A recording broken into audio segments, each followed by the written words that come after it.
Magandang umaga po sa bawat isa and I'm back. Natutuwa po ba kayo na nandito kayo sa church ngayon? Napakalungkot nyo naman. Porket wala si pastor, malungkot tayo. Malungkot po ba tayo? Magalak po tayo kasi pasalamat tayo nandito tayo sa bahay ni Lord, sa tahanan ng Panginoon. Amen po ba? Yan. So, meron po akong hirap magsimula. Mas kinakabahan po ako ngayon kumpara nung first time ko. Parang mas nakakaba ngayon kumpara dati.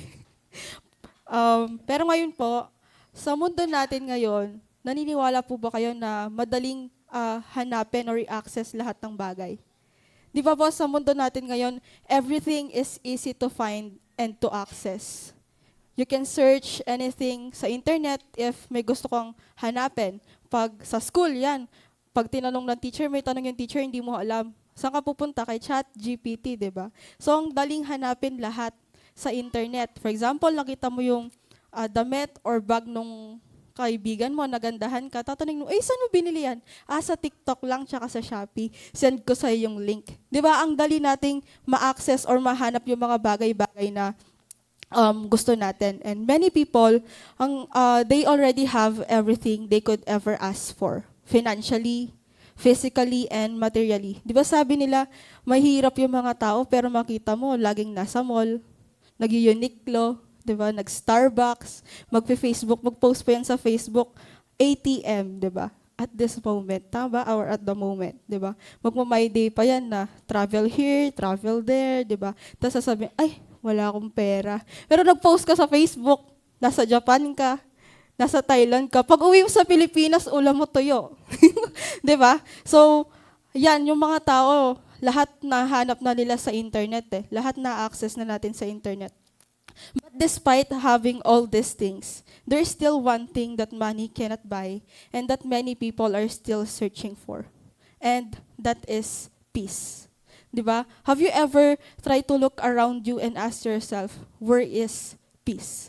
Oo, medyo sasabihin nyo, ay, lumang message na yan, lagi na lang natatopic yan, na, lagi na lang peace, ganyan, blessing. Maybe naisip natin yun na common yung topic natin. But yung totoo, this is exactly what people are missing today. And that is peace. Kasi we cannot buy peace. Mabibili mo yung mga bagay-bagay, yung material things, but you cannot find peace. Pumunta ka sa SM, wala ka mabibiling peace. Pumunta ka sa park, umakyat ka ng mountain, pagbaba mo, sasabihin mo, ay may peace sa bundok. Pagbaba mo, may kapayapaan ba? Wala, di ba? So we cannot buy peace. Kahit gaano ka pa kayaman, hindi mo mabibili yung kapayapaan.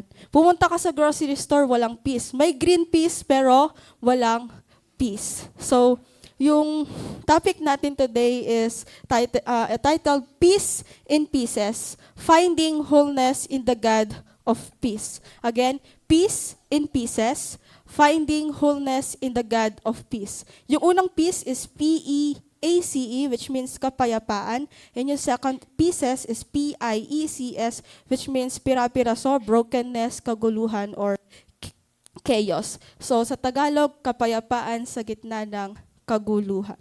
So, buksan natin ang ating Biblia sa John chapter 14, verse 27.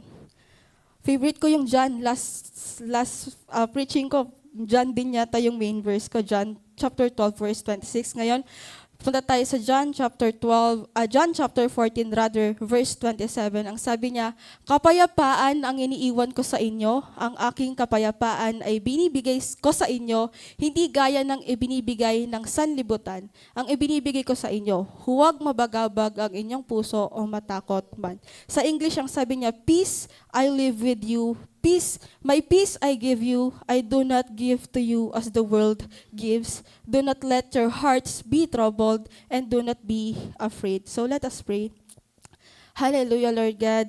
We thank you, Lord God. We glorify you, Lord God, sa araw na to, Panginoon. Lord, salamat, Panginoon, sa buhay, Panginoon, ng bawat isa na narito, Panginoon, na naglaan, Panginoon, ng kanilang oras, Panginoon, upang purihin ka at sambahin ka, Panginoon, sa oras na to, Lord God. Lord, konti man kami, but I do believe, Lord God, you are here. At sasamahan mo kami, Panginoon, magmula umpisa hanggang sa huli, Panginoon, na mayari ang gawain na to, Panginoon. At Lord, right now, I'm asking po for your guidance, Lord God. Give me, Panginoon, the knowledge, the wisdom, the strength, and courage that I need, Panginoon. Hindi ko to kaya, Panginoon, kung wala ka, Panginoon. Kaya, Lord, I'm asking, Panginoon, sa lakas ng loob, Panginoon, alisin mo, Panginoon, yung kaba. At ikaw lamang, Panginoon, yung mapapurihan, madakila, Panginoon. At tulungan mo ako, Panginoon, na ma-deliver, Panginoon, yung mensahe na nais mong iparating, Panginoon, sa kapwa ko, Panginoon, sa aking brethren, Panginoon. All this with us, in Jesus' name we pray. Amen. Yeah. So, palakpakan naman po natin ang ating Panginoon. So, ang title again, Peace in Pieces, Finding Wholeness in the God of Peace. So, actually, last Friday, nakapag-prepare na po ako ng message, nagawa ko ng introduction nung Tuesday, tapos natuloy ko na yung pointers, gawa na yung pointers, pero wala pa yung mga verse. Bibigyan ko na lang ng mga verse, mga stories from the Bible. Tapos, sabi ko, tutuloy ko lang Sabado kasi nantok ako. Tapos, no Sabado, sabi ko, bago ko kumuha ng message, uupo ako, sabi ko, Lord, nag-pray ako, ito pa talaga yung message na gusto mong iparating sa mga kapwa ko Kristiyano. Actually, hindi ito yung first message ko. So, nakagawa na ako nung Tuesday, tapos inulit ko siya kahapon from the scratch. Imagine, from the scratch. Meron ka lang nagawa, tapos sasabihin sa'yo ni Lord, ay, hindi yan. Though pinag-pray ko yung topic na yon last week pa. Before po kasi, kahit hindi pa ako na-assign, lagi na akong nagpe-prepare or nag-iisip ng topic na parang, di ba, pag kinakausap mo si Lord, minsan, Lord, ano ba yung gusto mong iparating? Parang, minsan may dumarating na lang sa isip mo eh. Ganon din yung nangyayari kay Papa na parang out of nowhere, kahit anong ginagawa. Minsan nasa CR ka, minsan nagtuturo ako, pero may ibang pumapasok na topic sa utak ko. And then, nung nagpe-pray ako kahapon, sabi ko, Lord, ito na ba yung message mo? Kasi it doesn't mean na may na-prepare ka na. Ibig sabihin, yun na yun eh. Tapos, nung nagpe-pray ako, may pumasok na word sa isip ko, and that is peace. So, parang yun yung confirmation kay Lord na kahit may na-prepare na akong message, parang naging confirmation ko yun kay Lord na, yung message is dapat it's all about peace. Kasi nga, yun yung wala sa tao ngayon. And siguro, pinaisip ni Lord John to remind people once again about peace because that's what so many have lost or forgotten today. Maraming tao na walang kapayapaan. Nakikita mo lang silang ganyan, pero wala silang kapayapaan sa buhay nila. Kasi we live in a world constantly breaking apart physically man yan, emotionally and spiritually, lalo na sa mental aspect of our life, dun tayo bumabagsak eh. Many people appear okay on the outside. Sabi ko nga, makita mo yung mga tao, nakasmile, di ba? Pag tinanong mo, kamusta ka? Okay lang. Magma-my day pa yan sa Facebook, di ba? Nakasmile, pupunta ng tigtigan terakan, happy-happy. Minsan yung iba, kita mo, mga kaklase ko dati, lumalabas, nagpupunta sa kung saan-saan, disco, bar, ganyan. Pero pag kinausap mo sila ng masinsinan, makita mo deep inside, di ba? Wasak sila. They are shattered, tired, empty, sugatan yung puso, wasak na wasak sa loob. Makita mo lang sila sa labas. Okay sila, pero sa loob, wasak na wasak sila, di ba? So, yun yung wala sa tao, peace. Even with all the wealth, fame, and success na meron tayo, yung peace is madalang lang yan. Tanungin mo man yung kapwa mo tao, may kapayapaan ka ba? Di ba? Lahat yan yung utak natin, laging nag-iisip na kung ano yung gusto natin.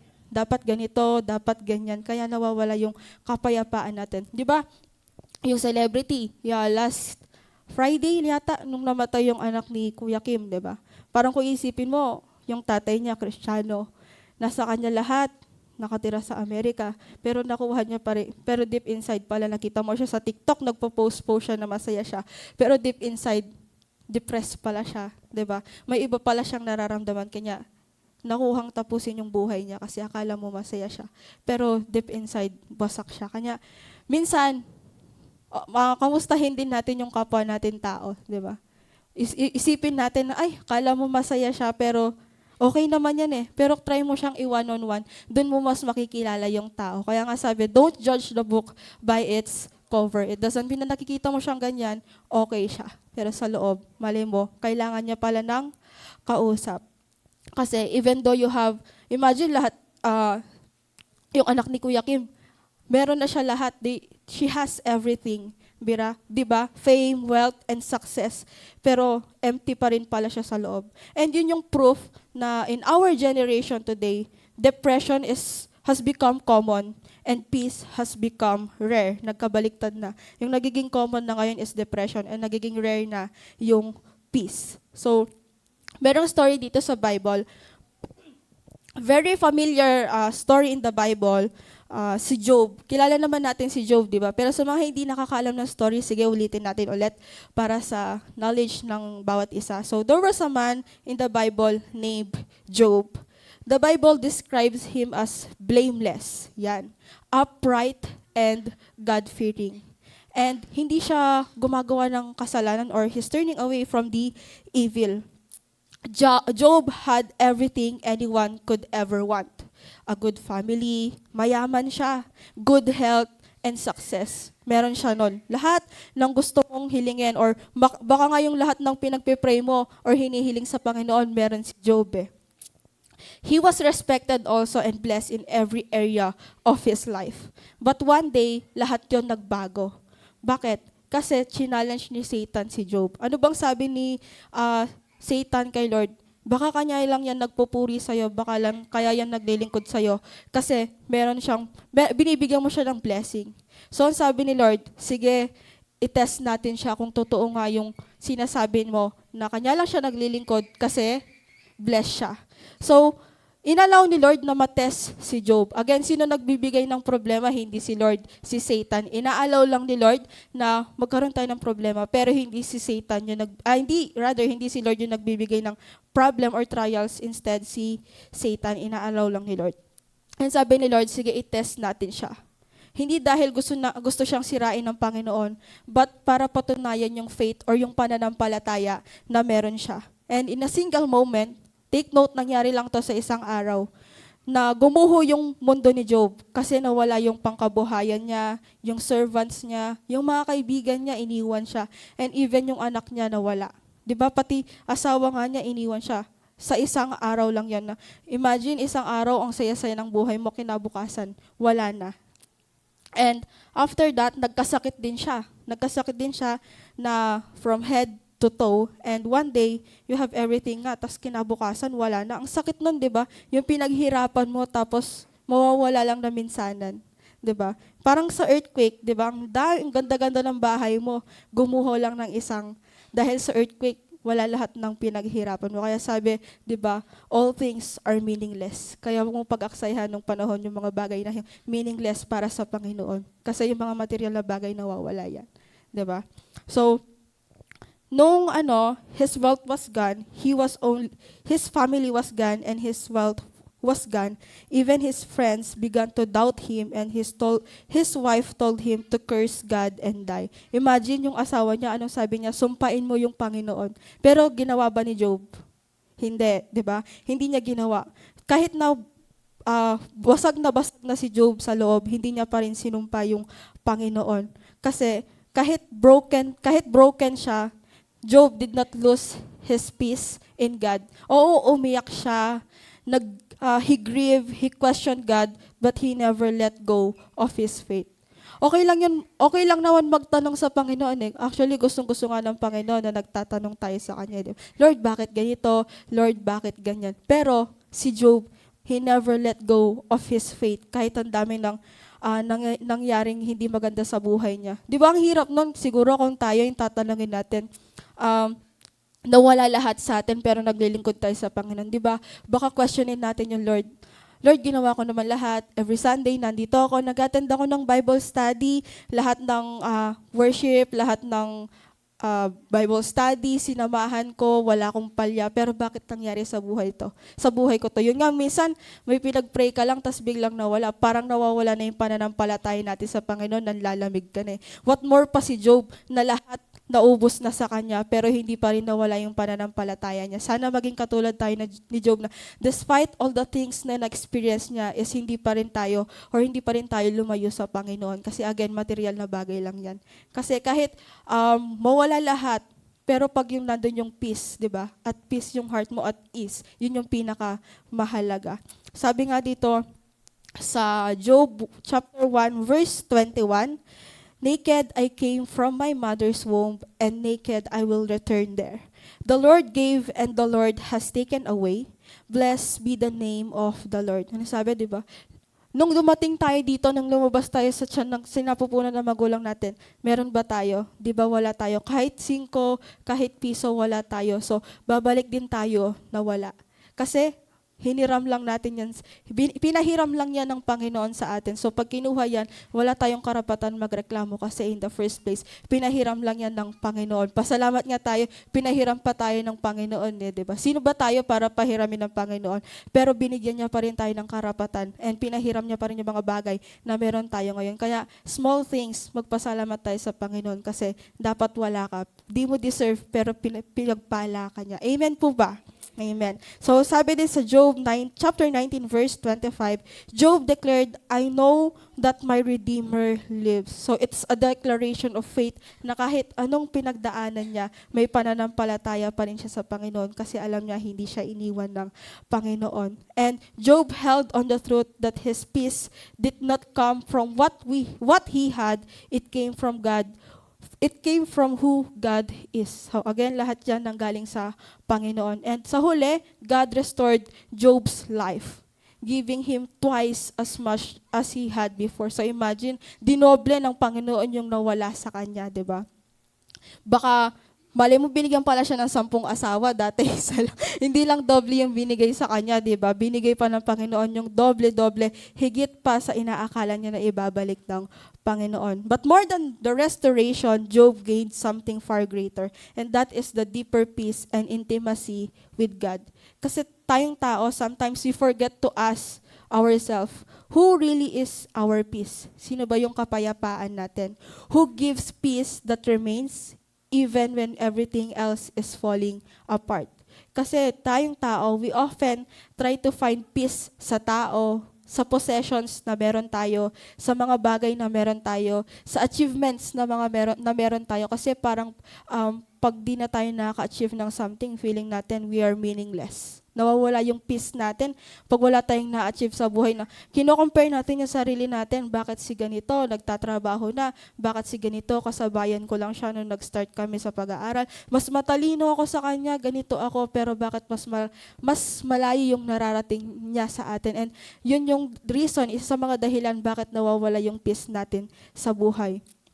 And kahit na nararating natin yun, sometimes we still end up restless. Because peace is not found in the absence of problems, but in the presence of God. Again, peace is not found in the absence of problems, but in the presence of God. Kanino daw nahanap yung peace?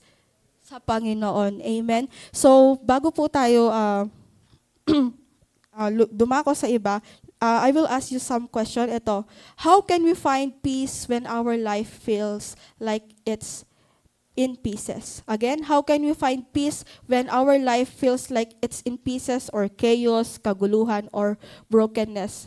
Number 1 is peace comes when we focus on God, not the storm. Again, ano sabi? Yung kapayapaan ay nagmumula, nagkakaroon tayo ng kapayapaan kapag nagfo-focus tayo sa Panginoon instead dun sa bagyo na nararanasan natin. Sabi sa Isaiah chapter 26, verse 3, you will keep in perfect peace those whose mind are steadfast because they trust in you. Again, you will keep in perfect peace those whose minds are steadfast because they trust in you. Ano yung steadfast?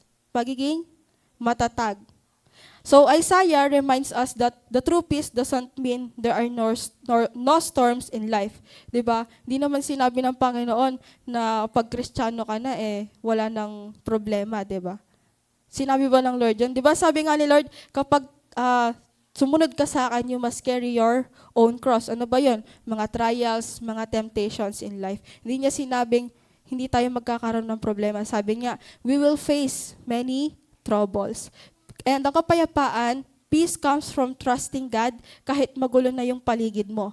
God keeps in perfect peace kapag yung puso mo at yung isip mo ay nakatuon lamang sa Panginoon. Kasi the moment na shinif mo or binaling mo sa iba yung focus mo instead na sa Panginoon, ano nangyayari? 'Di ba? nawawalan tayo ng peace kung ano-ano na yung pumapasok sa isip natin. And imbis na makatulog tayo ng payapa, hindi tayo nakakatulog kasi wala tayong peace na nanggagaling sa Panginoon kasi fino-focus natin yung sarili natin, tinutuon natin yung sarili natin sa mga problema. Instead na i-focus natin yung paningin natin sa Panginoon. But when our eyes are on Jesus, kahit ano pang dumating, kahit gumuguho na yung paligid mo, mananatili kang steady sa Panginoon kasi siya lang yung nakikita mo. Di ba yung mga kabayo, yung gano'n nila, kahit siguro may kotse na dito, minsan di pa nila nakikita kasi nakatuon lang sila sa dadaanan nila. Sana katulad din tayo ng mga kabayo, no? Diretso lang, nakaganon ka lang. At least hindi ka nagkakasalan na tumingin sa kaliwa at sa kanan kasi nakadiretso ka lang sa Panginoon.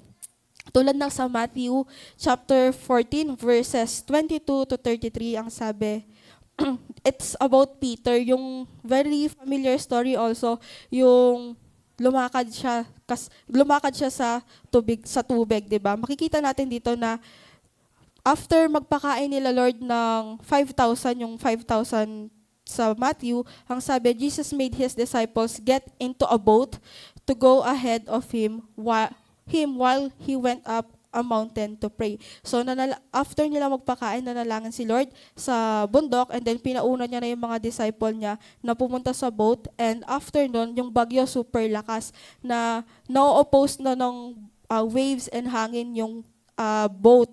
And in the middle of the storm, si Jesus is lumakad siya sa tubig patungo sa bangka nila. And yung mga disipulo, anong nangyari? Nagulat sila, akala nila, multo si Lord. But ang sabi ng Panginoon is, take courage, it is I, don't be afraid.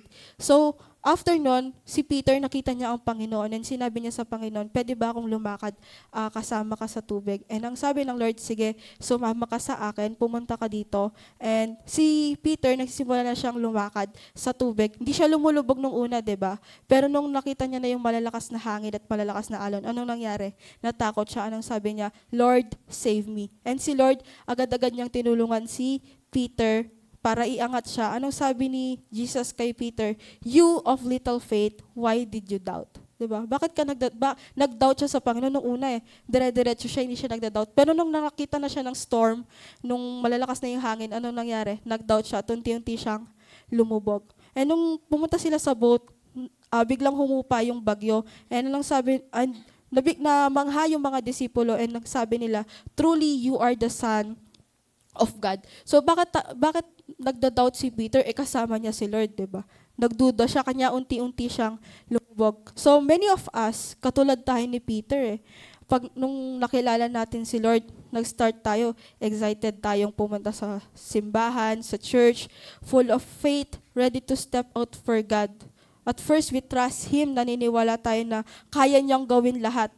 Pero the moment na nagkaroon ka na ng problema, nawawala na yung faith mo, naligaw. Nasaan na? Nagiging katulad tayo ni Peter, lumulubog din tayo paunti-unti. Kapag yung mga bayarin, hindi mo na alam kung saan mo kukunin yung pambayad mo ng bills. Anong nangyayari? 'Di ba? Nawawala yung peace. Unti-unting nawawala yung faith mo kay Lord. Ay, di mo na ako magsisimba kasi wala kang pambayad ng kuryente. Tama po ba yon? Di ba? Kahit anong mangyari, kahit wala ka ng pambayad, kahit wala ka ng pera, anong gagawin mo? Still, you will serve God. Kasi kahit na wala kang pambayad, pag nagsimba ka, ibibigay ni Lord yan. Dapat magkaroon tayo ng kapayapaan na lahat ng problema natin, lahat ng trials that we have in life, unahin mo lamang yung Panginoon at manampalataya ka, magkakaroon ka ng peace at sasagutin ng Panginoon yung mga prayers na hinihiling mo. Kahit ano pang bagyo yan, kahit ano pang storm yung danasin natin, dapat wag tayong mag-focus dun sa storm, mag-focus tayo dun kay Lord. Kasi pag nag-doubt ka tsaka nag-worry ka, ano mangyayari sa'yo? 'Di ba? Ma-anxiety ka lang, 'di ba? Made-depress ka lang. Pero kapag tinuon mo yung focus mo sa Panginoon, instead of the storm, anong nangyayari, di ba? Nagkakaroon tayo ng kapayapaan. So sana wag tayong maging katulad ni Peter na konting bagyo lang nawawala tayo, di ba? So katulad niyan sa mga students, di ba? Pag nandiyan na yung mga maraming exams, nararatel na tayo, ayaw na natin magsimba, nagpapanik na tayo, nagkakaroon na tayo ng anxiety, nape-pressure na tayo, nagpapanik na tayo. But ano ba yung dapat nating unang-unang gawin? Umiyak, 'di ba? Unang-una natin dapat gawin is manalangin, 'di ba? Kaya nga anong message natin nung last Sunday? Pray again kasi prayer is powerful. Kaya pag may pinagdadaanan ka, anong gagawin mo? Isik mo si Lord, manalangin ka, kausapin mo siya. Kasi kahit umiyak ka dyan, lumuhod ka dyan, walang mangyayari. Pero pag nag-pray ka, magkakaroon ka pa ng peace kasi alam mo, si Lord nandyan. Amen po ba? So, keep your eyes on Him, not on the waves, and your peace will return steady and unshakable. No matter how fierce the storm, we must focus on God. Amen po ba? Parang inaantok kayo, nakita kayo ba nakatulog na, oh. Sarap kasi ng aircon, tatlo-tatlo, di ba? Sa bahay, mainit, pero dito, ang lamig-lamig, oh, kaya inaantok tayo, di ba? So, wag tayong matulog, di ba? Sabi nyo kanina, makikinig tayo. Naalala ko yung message ni Kuya. Sabi natin, Jamie, makikinig. So, kanina tayo nag-promise kay Lord, hindi sa akin. So, let us focus, no, church. Gisingin natin yung sarili natin. Tapikin mo naman yung katabi mo. Huwag kang matutulog. Sayang naman yung paggising mo, sayang yung makeup mo, sayang yung outfit mo kung tutulugan mo lang yung Panginoon. 'Di ba? So, second is peace comes through surrender, not control. Again, yung kapayapaan comes through surrender, not control. Ang sabi sa Philippians chapter 4, verses 6 to 7, do not be anxious about anything, but in every situation, by prayer and petition, with thanksgiving, present your request to God. And the peace of God, which transcends all understanding, will guard your hearts and your minds in Christ Jesus. Very familiar to, di ba? Minsan pag meron tayong pinagdadaanan or natatakot tayo, nagdadoubt tayo, ito yung isa sa mga well-known Bible verse na babasahin natin na do not be anxious, but instead, pray, 'di ba? Yun yung isa din to sa pinaka Bible verse na nagmo-motivate sa atin kapag may pinagdadaanan tayo sa Bible. Kasi this verse teaches us that God doesn't want us to live in constant worry or anxiety. Sabi, do not be anxious about anything. Pero hindi ibig sabihin nun na yung problema mo is mawawala. Pero ibig sabihin lang nun, hindi natin kailangan i-carry lahat ng burden na meron tayo kasi si Lord tutulungan niya tayo na i-carry yung mga burden na yun. So pag may pinagdadaanan tayo, hindi naman kailangan bit-bitin mo lahat eh. Tutulungan ka ni Lord. Kaya kung may problema ka, ibigay mo yan sa Panginoon.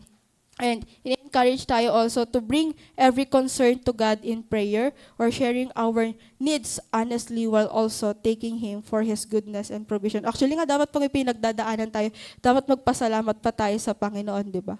Kasi alam ng Panginoon na may matututunan tayo after those trials na pinagdaanan natin na sana pag may problema tayo, hindi mawala yung focus natin sa Panginoon. Tinuturuan lang tayo ng Panginoon na isurrender natin sa Kanya. Kasi pag wala na tayong problema or wala na tayong trials in life, minsan nakakalimutan na natin si Lord.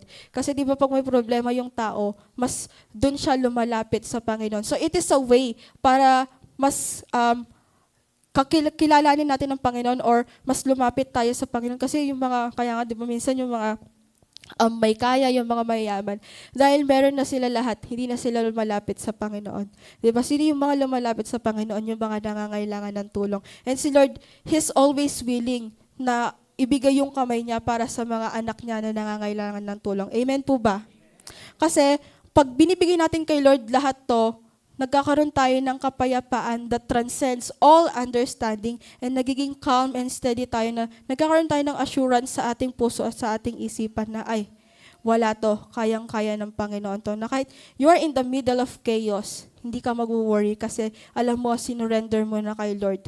Kasi when we choose to pray, to trust God, and to focus on God instead of our problems, His peace becomes our anchor, keeping us grounded no matter how stormy life gets.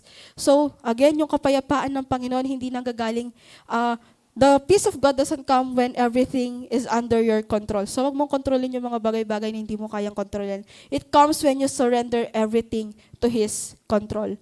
Meron, kasi tayong tao, we often control everything eh. Our today, our tomorrow, even our future. Tinatry natin i-control yung mga bagay niyon. We make plans. Yes, walang mali magplano, di ba? Sino ba namang ayaw magplano? Nagiging responsible na tao ka lang kapag ka nagpaplano ka. Kasi pag wala kang plano, di ba?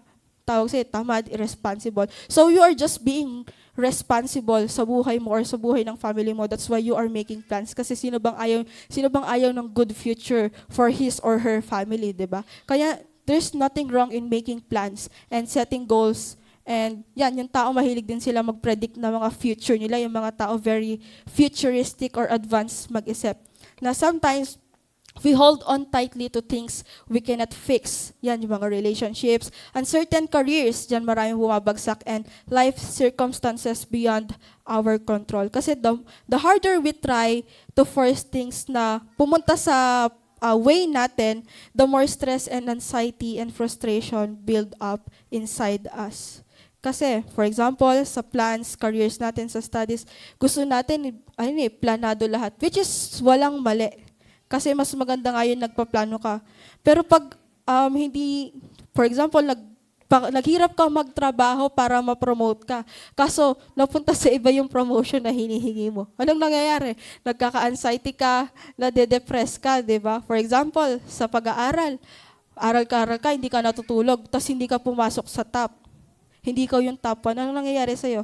Nagkaka-anxiety ka, nade-depress ka. Pag may gusto kang i-achieve sa buhay mo, dapat ganito, dapat ganyan. Anong nangyayari? Nagkaka-anxiety ka, nade-depress ka kasi hindi mo na-achieve yung goal or yung goal na gusto mo. Which is, hindi naman natin makokontrol yung mga bagay na yun eh. Hindi naman natin hawak yung buhay or yung oras, hindi natin hawak yung mga nangyayari sa buhay natin. Kaya, huwag mong i-expect na lahat ng plano mo is magiging smooth. May plano na bang naging smooth? Di ba? Wala. Minsan, sa araw na to, ito yung gagawin ko sa araw na to. Minsan nga, the more na nagplano ka, the more na hindi nangyayari, di ba? Kaya nga sabi nila yung mga plano, hindi natutuloy. Kaya mas maganda pag yung mga bagay is unplanned. Kasi doon natutuloy. Minsan, alis tayo sa ganitong araw, ganito, ganyan. Kami ng mga kaibigan ko, lagi kami nagpaplano, alis tayo sa ganito, alis tayo sa ganyan, punta tayo sa ganito. Hanggang ngayon walang nangyari, drawing lang. Kasi 'di ba, hindi naman natin ano yung mga nangyayari sa buhay natin na may mga unexpected circumstances na nangyayari sa buhay natin. And if hindi nangyari yung gusto natin sa buhay, huwag natin sisihin yung Lord, 'di ba? Kasi sabi, wag mong yung sisiw hangga't hindi ang tawag doon, basta wag mong bilangin yung sisiw, something like that, na hangga't hindi pa napipisa. So, dapat wag natin bilangin yung sisiw hangga't hindi pa napipisa. Amen po ba? Ako kasi personally, before, hindi lang halata, pero I like to, parang hobby ko na yung, I like to map out everything and control every step na gusto ko. Sa araw na to, ito yung gagawin ko. Sa work, ganyan ako dapat ganitong oras, ganyan. Matatapos ako, pag uwi ko, ganito yung mangyayari, matutulog ako. Kasi yung goal ko po everyday, pag galing ko sa trabaho, tatapusin ko lahat ng trabaho ko sa school. Tapos pagdating ko, kakain lang ako, matutulog na ako. Yun lagi kong goal everyday. Kaya pag di ako nakatulog, masakit yung loob ko kasi yun na nga lang yung hobby ko Pag tinanong niyo po ako ng hobby ko matulog. Kaya pag hindi ko natatapos yung trabaho ko sa isang araw, minsan, na-frustrate ako, di ba? Tingnan niyo po ako, na-frustrate ako kasi gusto ko pinaplano yung araw ko no? Dapat ito yung target ko the whole week. Tulad po niyan, next week, academic break, di ba? May target ako. Gusto ko, Tuesday pa lang, tapos na yung grades. Tuesday pa lang, nakapag-checklist na ako. Ganitong araw pa lang, naaral ko na yung lesson ko. Ganun ako na tao na hindi ko lang siya sinusulat, pero nasa utak ko siya. Kaya pag hindi nangyayari, na-frustrate ako. One time, sabi ko, sige, may 3 days ako to prepare. Marami akong time para mag-prepare ng lesson, para gumawa ng exam, kasi deadline na, ganyan. Tapos bigla-bigla, Teacher's Day, magpa-practice pala kami ng sayaw.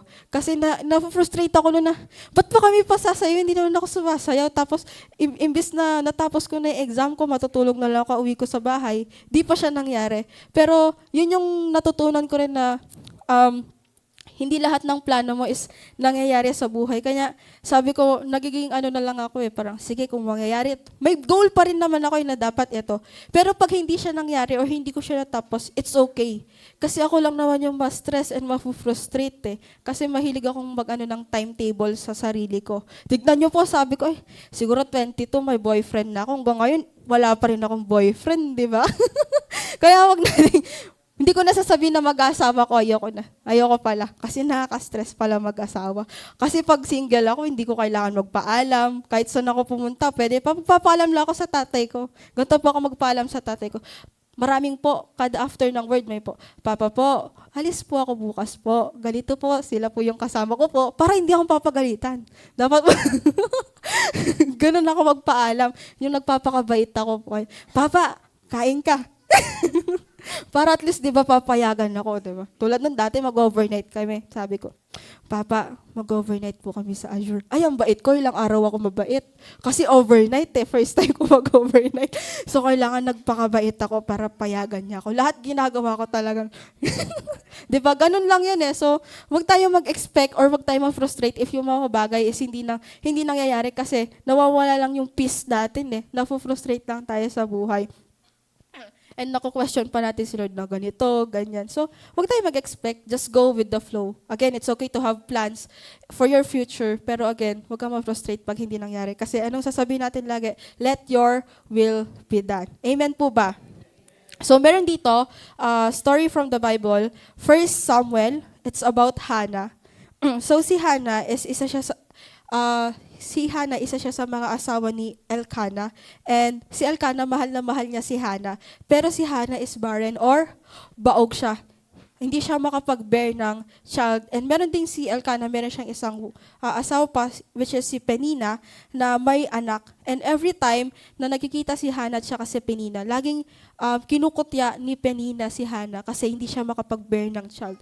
Di ba before, isa yun sa mga na pagbabae ka, dapat may anak ka. So, yun yung every year, yun yung dinadanas ni Hannah kasi minamak siya ng mga tao na bakit hindi siya magka-anak. And yun yung isa sa mga dahilan bakit nag-cause yan ng stress kay Hannah. But despite that, she remained faithful to God. Instead na maglungmok siya, anong ginawa niya? She prayed earnestly to God and pinur out niya yung puso niya sa Panginoon. Nag-pray siya kesa naglugmok siya. Humingi siya. Ang sabi niya kay Lord, ang request niya kay Lord is, bigyan mo ako ng anak. And pag binigyan mo ako ng anak, i-dedicate ko siya sa'yo ng buong buhay niya. Yun yung panalangin niya sa Panginoon. And after that, tinugon ng Panginoon yung panalangin niya.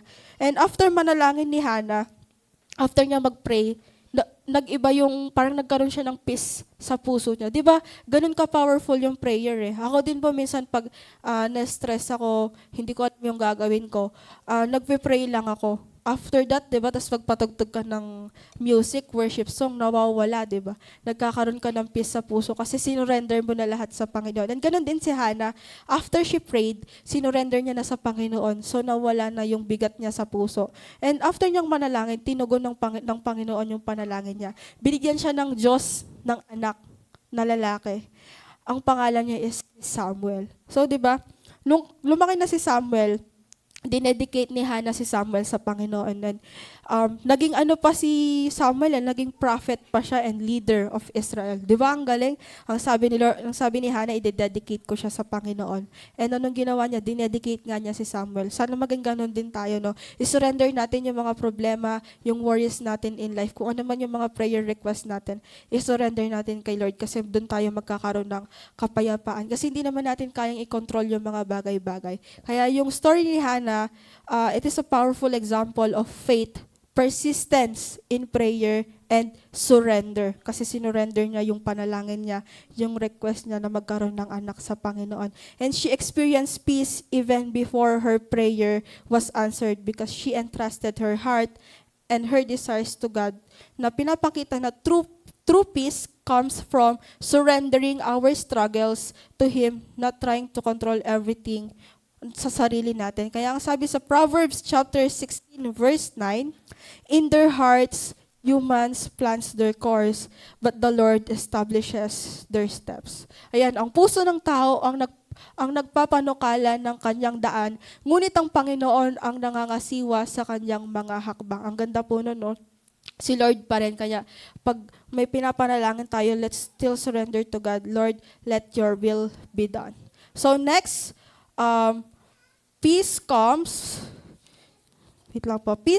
when we forgive When we forgive, not when we hold grudges. Ito, dito maraming bumabagsak eh. Again, peace comes when we forgive, not when we hold grudges. Sabi sa Colossians chapter 3, verse 13, bear with each other and forgive one another. If any of you has a grievance against someone, forgive as the Lord forgave you. Again, when it comes to forgiveness, maraming tao nag-struggle dito. 'Di ba?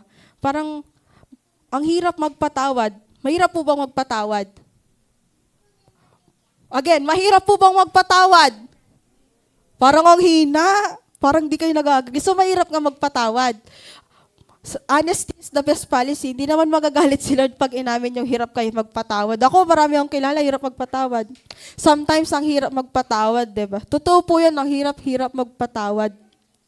Kasi minsan, ang dami-dami yung ginawa ng tao na tama, pero yung mali yung napapansin. Kaya ang hirap-hirap magpatawad kasi yung mga tao napapansin yung mali. Tapos yung yung ego natin, yung pride natin, yung nananaig eh. Na instead magpatawad ka, sabi mo, bakit ako magpapatawad hindi ko naman kasalanan? 'Di ba? Lalo na pag alam mong hindi naman ikaw yung may mali, magpapatawad ka ba? Kasi una ko na sabi mo, ba't ako magsusorry? Ako ba yung may kasalanan? Pero sa Christian, ang sabi ng Panginoon, matuto ka magpatawad kahit hindi ikaw yung nagkakasala or hindi ikaw yung nagkasala, 'di ba? Kasi kahit hindi ikaw yung nagkasala, may peace ka ba? Wala, 'di ba? Oo, ang daling sabihin na magpatawad pero mahirap siyang gawin. Marami pa ring tao na hirap magpatawad eh. Na sabi nga, sige, meron naman, I can forgive, but I cannot forget. 'Di ba? Naaalala mo pa rin yung ginawa ng tao sa'yo. Pero nang sabi ng Colossians chapter 3 verse 13, nire-remind tayo ng Panginoon na forgive one another. Kasi church, unforgiveness is a peace stealer. Again, ninanakaw ng, pag di tayo nagpapatawad, nananakawan tayo ng peace. We cannot expect peace to live in our hearts while bitterness takes up space inside. Kasi kung puno ng bitterness yung puso mo, saan yung place ng peace, di ba? Kung yung puso mo, puro bitterness, saan lulugar yung peace? Kaya para magkaroon ng space yung peace sa puso natin, magpatawad muna tayo. Kasi pag nawala yung bitterness sa puso natin, then doon papasok yung peace kasi may puwang na siya sa puso mo. 'Di ba? Kasi if we refuse to forgive, sino ba nagsasuffer? Nagsasuffer rather tayo. Kasi pag nag-carry tayo ng heavy loads sa puso natin, it's a burden na nagkikip sa atin para ma-experience yung true peace. But when we choose to forgive, nagiging magaan yung buhay. Kasi yung peace, fini-feel niya na yung puso natin and we stop carrying stress and grudges. Yung pagpapatawad, hindi lang niya natutulungan yung iba, pero natutulungan niya rin tayo kasi mas gumagaan yung puso natin. Gigising ka ng umaga, wala kang galit sa katrabaho mo, 'di ba? Papasok ka, nakasmile ka. Hindi yung pagising mo pa lang, ay, magtatrabaho na naman ako, makikita ko na naman yung kinaiinisan ko, yung kinaggagalitan ko, 'di ba? Kaya dapat, at saka wala ka nang iniiwasang tao kapag ka nakapagpatawad ka, 'di ba? Kahit makita mo siya, hi, hello, sige. Kaya niyo po ba yon? Na pag nakita mo yung kinaiinis mo, makita mo siya, ay, kamusta ka na? Kaya mo ba yon? Di ba ang hirap? Kahit sabihin mo, Lord, napatawad ko na siya. Baka napatawad mo siya kasi hindi mo siya nakikita. Pero pag nakita mo na siya, hindi, ito na naman siya. Di ba? Nagkakasala tayo eh. Kaya ako rin po, minsan sabi ko nga sa sarili ko, mahirap ba ako magpatawad? Siguro, yung personality ko po kasi, pag may nagawa sa akin yung tao, kahit hindi siya mag-sorry, agad ko siyang, sige, kalimutan mo na. Kakausapin ko siya ulit, parang walang nangyari. May very good example, katrabaho ko, alam po ni brother yan. Araw-araw ko yata siya yung kasalanan ko sa buhay kapag ka nagtatrabaho. Imagine mo po, papasok lang ako, saya-saya kong papasok. Nung last Thursday, ang saya ko pong pumasok, pagod na pagod ako. Tapos breakfast ko lang, pansit canton. Tapos akyat ako 5th floor to 1st floor, naghahagdan lang po ako kasi sinara nila yung elevator. Tapos pagkatapos, 9:30, darating yung bagulang, i-entertain mo. Hey, sige po, oo nga po, ganito po, ganyan. Tapos matapos yung klase mo, 1:00. Tapos darating ka sa faculty, ang saya-saya mo, hindi ka niya kakausapin, hindi ko alam bakit. Sabi niya sa akin, naiinis ako sa'yo. Bakit? Disney princess ka talaga, no? Bago-bago yung bag mo, iba-iba yung ganito. Parang hindi ko naman kasalanan na may bago akong bag. Di ba? Parang siya yung nagiging dahilan ko, bakit ako na-stress. Parang isipin ko, Lord, bakit niya ako hindi kinakausap, inisip ko yung ginawa ko sa kanya, wala naman akong ginawa. Tapos kabod lang niya ako hindi kakausapin. One time, ang shallow ng reason niya, ba't di niya ako kinausap? Hindi ko daw siya inayang mag-lunch. Hindi rin naman niya ako inaayang mag-lunch. So, it's a tie. Tsaka ba't ko siya ayaing kumain? Automatic, it's lunchtime. Bakit ko siya ayaing kumain? Di ba, pag lunchtime, given naman na yun na kakain, sabay-sabay ko yung kakain. Ba't hindi ko daw siya inayang kumain? Hindi lang naman ako yung tao sa faculty, bakit sa akin siya nagtatampo, di ba? Parang ang dami niyang reason para mainis ako sa kanya. Pero sabi ko, Lord, pagpapasensyahan ko siya. Pagbibigyan ko siya, papatawarin ko siya araw-araw. Kasi sabi nga nila sa akin, kung ako yan, isang best lang nila ginawa, naiinis na sila sa kanya. Pero ako, katabi ko pa siya. Diba? Hindi ko siya kasama sa katabi ko pa siya. Diba? Pero sabi nga ni Lord, yung ganti niya sa mga anak niya is hindi ko siya ginagantihan, pinapabayaan ko lang siya. Pero yung ganti ni Lord para sa akin iba. And may nangyari sa kanya na hindi ko na po pwedeng sabihin na nakakalungkot na nangyari sa kanya yun. Pero sabi ko, Lord, siguro ito na yung ganti mo para sa akin. Kasi ang dami niyang ginagawang hindi maganda sa akin. Pero pinagpapasensyahan ko siya. And sabi nga, remember, God Himself has forgiven us. Sino ba tayo para hindi magpatawad? Si Lord nga, pinatawad niya tayo sa mga pagkakasala natin. Tayo pa kaya, di ba? He has forgiven us for our sins and He calls us to extend the same forgiveness to others. Sabi nga niya sa James chapter 4 verse 6, but He gives us more grace. That is why the scripture says, God opposes the proud but shows favor to the humble. Ano yung ayaw na ayaw ng Panginoon? Yung mga mapagmataas. Mas pinapaboran niya yung humble. Kaya church, kung may pagkait yung forgiveness sa kapwa mo tao, kung yun din naman is magbibigay ng kapayapaan sa'yo. Malay mo yun, dahil di ka nagpapatawad, yan pa yung maging dahilan, bakit di ka makasama. Diba? So dapat matuto tayong magpatawad. Katulad ng story sa Bible, sa Genesis chapter 45, yung story ni Joseph, di ba si Joseph, binetray siya ng mga kapatid niya and binenta siya para maging alipin and sinabi na patay na siya. And ang daming nasayang sa buhay niya. And years later, nung bumalik si Joseph, naging pa siyang governor of Egypt. And may power siya to take revenge sa mga kapatid niya. Pero anong ginawa niya? Pinatawad niya yung mga kapatid niya. Anong sabi niya? You intended to harm me, but God intended it for good. Diba? Binigyan niya, parang nagkaroon pa siya ng positive look, or tinignan niya pa in a positive way yung nangyari sa kanya instead na gumanti siya. And through forgiveness, anong nangyari kay Joseph? Na-experience niya yung kapayapaan.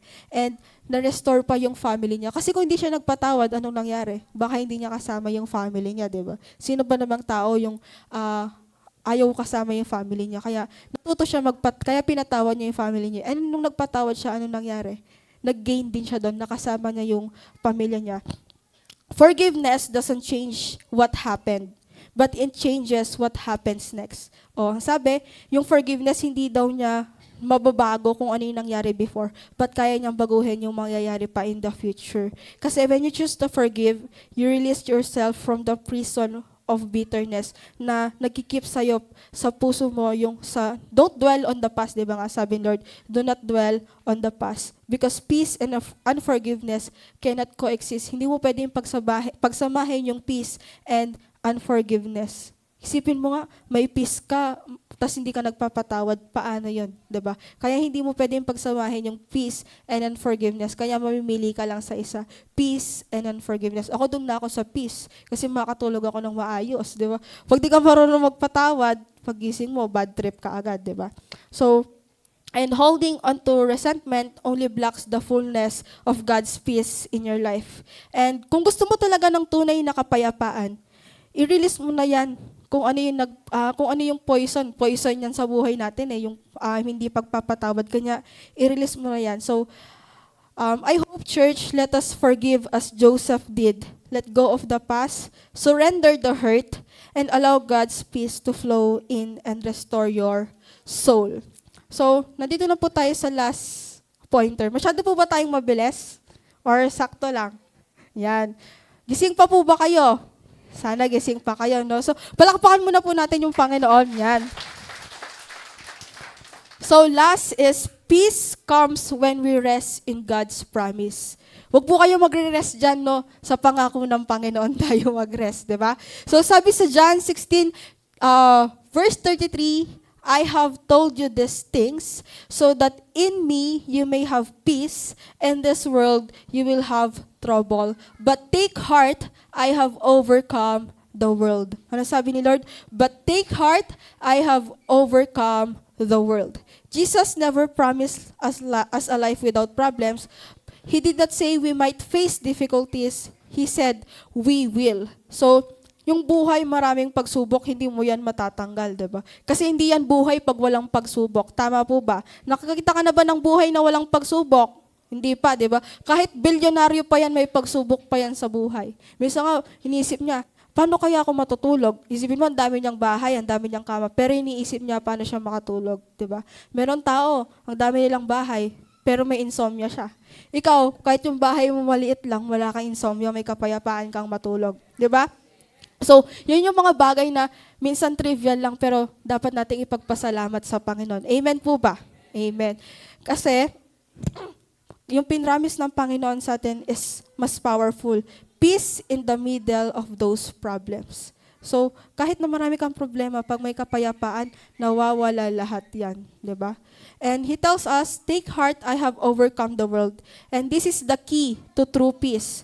Knowing that the ultimate outcome is already secure because Jesus has already won the battle. Di ba, why worry? Eh, si Lord nga na, panalo niya na yung battle na yan. Di ba, sabi nga, papunta ka pa lang, pabalik na ako. So, iniisip mo pa lang yung problema na yon na ipanalo na ng Panginoon. So, bakit ka mag-worry? And na ipanalo na nga ng Panginoon. And when we understand that no matter what happens, God is in control, our hearts can rest even in chaos. So isipin mo, pag nagkakaproblema ka, peace, peace, peace. Kasi sino ba yung peace? Si Lord. Pag may pinagdadaanan ka, isipin mo lamang ang Panginoon. Kasi peace doesn't mean the storm disappears. It means our hearts are anchored in the one who has already conquered the world. So, knowing the ending is already written or nasulat na ng Panginoon yung mga story natin sa buhay, bakit ka pa mag-worry? Kasi hawak na ng Panginoon yung future mo, di ba? Ba't ka pa mag-worry? Gusto ko ng ganito, dapat sa future ko, ganito. Eh may mas nilaan si Lord sa'yo na better eh. Baka gusto mo ito lang, binigay niya mas maganda. Di ba? Bakit ka mag-worry? Dapat mag-rest tayo sa pangako ng Panginoon. And pag nag-rest tayo sa promises ni Lord, we no longer live in fear, anxiety, and sa stress. Kasi alam natin si Lord hawak niya na and nangako siya sa atin. Si Lord hindi siya mahilig hindi niya hilig i-break yung mga pangako niya. Yung mga tao lang mahilig magsira ng pangako. Pero si Lord never niyang binreak yung promise niya sa'yo. Kanya, we can walk with confidence and i-trust natin si Lord sa mga plano niya. Kasi pag may peace, in His peace can guard our hearts and minds even when everything around us seems out of control. Another example in the Bible, mahilig po ako magbigay ng example sa Bible, no? So Mark chapter 4 verses 35 to 41. Ito din yung sa gitna ng storm, yung pinauna ni Lord yung mga disipulo niya, yung bumabagyo ng malakas, di ba? Tapos si Lord natutulog lang. Ang sabi ng mga disipulo, bakit ang sarap-sarap ng tulog mo? Sabi niya. Samantalang yung mga disipulo is takot na takot. And anong ginawa ng mga disipulo? Ginising nila yung Panginoon. Ang sabi nila, kasi takot na sila. Anong sabi nila? Teacher, don't you care if we drown? Wala ka bang pake if malulunod tayo? And ang nagising ang Panginoon, anong ginawa niya? Nirebuke niya yung storm. Pinahinto niya yung mga storm. Ang sabi niya, peace, be still. And immediately, yung storm is nawala nung sinabi ng Panginoon yon. And nag-calm yung water. And na-amaze yung mga disipulo dun sa mga nangyari. And ang sabi, who is this? Even the wind and the waves obey Him. Na kahit bagyo pa yan, sinusunod nila yung Panginoon. And this story shows us that Jesus has the power over the storms of our life. And when we trust Him, we can find peace even in the most chaotic situation. So, some of us are in storms, financial storm, health storms, emotional storms, mentally, and even spiritually. Dito lagi bumabagsak yung tao sa spiritual and mental aspect of their life. And na natetest yung faith natin sa Panginoon, na minsan sinasabi natin na, Lord, wala ka bang pake kahit na nalulunod na ako? Pero yung totoo, may pake si Lord. Bakit kanya hayaang lumubog, nandun nasa bangka si Lord? Di ba parang yung mga, ang tawag doon? Piloto. Bakit nila papabayaang mag-crash yung airplane, nandun sila, di namatay din sila. Ganon din si Lord. Bakit niya tayo papabayaang mapahamak, nandun siya mismo sa loob? Di ba? Bakit tayo mag-worry? Tayo nga sobrang kampanya natin na sumakay ng bangka kasi alam natin magaling yung nagmamaneho. Kampanya tayo sumakay ng eroplano kasi alam natin, hindi man natin kilala, rather yung driver, pero kampante tayo. Kasi alam natin, siya doon bihasa siya doon Tayo pa kaya na si Lord na yung kasama natin sa bangka, hahayaan niya ba tayong lumubog? Di ba hindi kasi kasama natin si Lord, bakit niya ilulubog yung barko?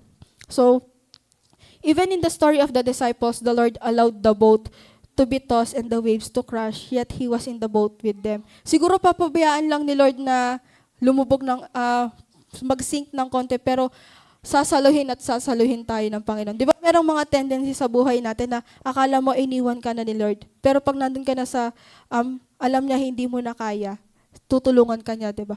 For sure, may mga tendency tayo sa buhay na akala natin iniwan tayo ni Lord, pero hindi natin alam nasa likuran lang pala natin siya at hinahayaan niya lang tayo, tinitingnan niya kung hanggang saan yung kaya natin. At pag alam niyang hindi na natin kaya, willing siyang ibigay yung kamay niya para tulungan tayo, para iangat tayo para iahon tayo sa lubog. Di ba po ba? Amen.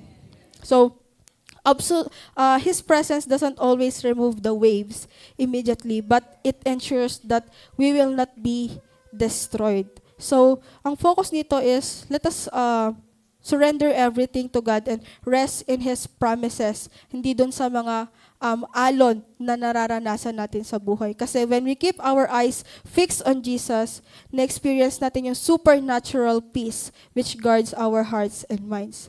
So kahit anumang bagyo ang dumating, pero pag alam mong nandiyan lang Lord, 'di ba? Nagkakaroon tayo ng kapayapaan. Na-assure tayo na nandiyan lagi yung Panginoon. Kasi if He is with us, no storm can make us sink. Even when everything feels out of control, remember na lahat yan kayang solusyonan ng Panginoon. Kaya lumapit ka lamang sa Panginoon. And you can rest in His promises because He has already overcome every storm. Sabi niya nga, But take heart, I have overcome the world. Kanya pag yung mundo mo is gumuguho na, stand firm on His word, trust Him, rest on His promises, and His peace will guard your heart no matter what is happening around you. So, church, life may live as in pieces, P-I-E-C-E-S, brokenness, chaos, physically man yan, emotionally, financially, spiritually. Maraming bagyo ang darating, di ba? May mga plano na magfe-fail, may mga tao na makakasakit sa atin, and may mga unexpected circumstances nang nangyayari sa buhay natin na hindi natin makontrol. But the message today is saying na true peace is found in God alone. Peace doesn't come from having everything under your control, from material things, material blessings, or sa approval ng tao. Peace comes when we focus on Jesus. Surrender our struggles to Him. Forgive materials to Him and forgive as He forgave us, and rest in His promises. Sana maging katulad tayo ni Job, ni Peter, ni Hannah, and ni Joseph na naka-experience ng peace even in the midst of brokenness, in the midst of chaos, in the midst of uncertainty, and in the midst of trials, because our God is faithful, loving, and in control. Sabi mo, God is in control. God is in control. So whatever you are facing today, remember, you don't have to piece your life together on your own. Hindi mo kailangan ayusin yung sarili mo or buuin yung sarili mo. Kasi God, the God of peace, is able to restore, kaya kanyang ayusin, kaya kanyang pakalmahin, and kaya kanyang bigyan ng kalakasan kahit na durog na durog ka na, kahit na durog na yung buhay mo. So place your trust in Him, and His peace will guard your heart and mind no matter how chaotic the world may seem. Sabi nga po sa 2 Thessalonians chapter 3 verse 16, now may the Lord of peace Himself give you peace at all times, and in every way the Lord be with all of you. Basahin po natin sa Tagalog para mas malinaw. Ngayon, naway mismong ang Panginoon ng kapayapaan ang magbigay sa inyo ng kapayapaan sa lahat ng panahon at sa lahat ng paraan. Ang Panginoon ay sumainyo nawang lahat. Ang ganda po, no? So, sana ito yung maging declaration natin today. Dito po ako magtatapos. Sabi, even when life is in pieces, I will find in the Prince of Peace. Again, even when life is in pieces or chaotic, I will find peace.